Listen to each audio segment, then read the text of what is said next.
Mahal na ina ng Dear laging Mother saklolo. of Dear Mother of Perpetual Perpetual Help, Mahal na ina ng Dear laging Mother of saklolo. Mahal na Perpetual ina Help. ng laging saklolo. Mahal na ina laging saklolo, nagpapasalamat ako sa lahat ng biyayang pinagkaloob mo sa akin at sa aking pamilya. Ang aking ina ay isang masugid mong deboto. Bata pa lamang ako ay kasama na niya akong nagdedebosyon sa iyo. Nang mag-migrate sa Amerika ang aking ina, ako ang nagpatuloy ng kanyang debosyon sa iyo. Sa bawat yugto ng aking buhay, ikaw ang aking naging sandigan. Nakapagtapos ako ng pag-aaral at nangarap na maging isang seafarer.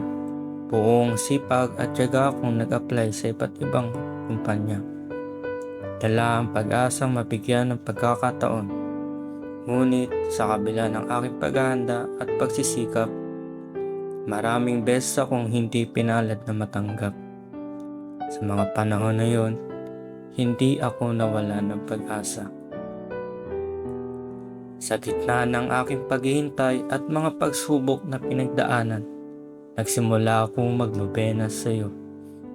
Buong puso kong pinagkatiwala sa iyo ang aking pangarap na makapagtrabaho sa barko.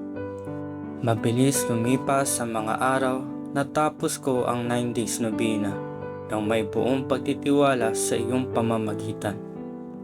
Isang buwan lamang ang lumipas, nakatanggap ako ng mensahe. Ako ay hired at nabigyan ng schedule para sa aking pagsampa.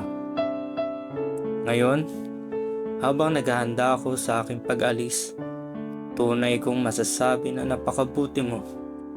Mahal na ina laging saklolo, ipinigay sa akin ng Panginoon. Sa pamamagitan mo, ang matagal ko nang hinihiling. Walang hanggang pasasalamat ang aking alay. Pangako ko na pagbubutihin at palalawigin ang biyayang ito. Buhay na saksi ako sa pagpapala mo sa akin at sa aking pamilya. Dalangin ko po ang inyong pagtuloy na gabay at patnubay sa aking paglalakbay. Mahal na mahal kita, aking ina ng laging saklolo. Maraming salamat po. Nagmamahal ang iyong anak.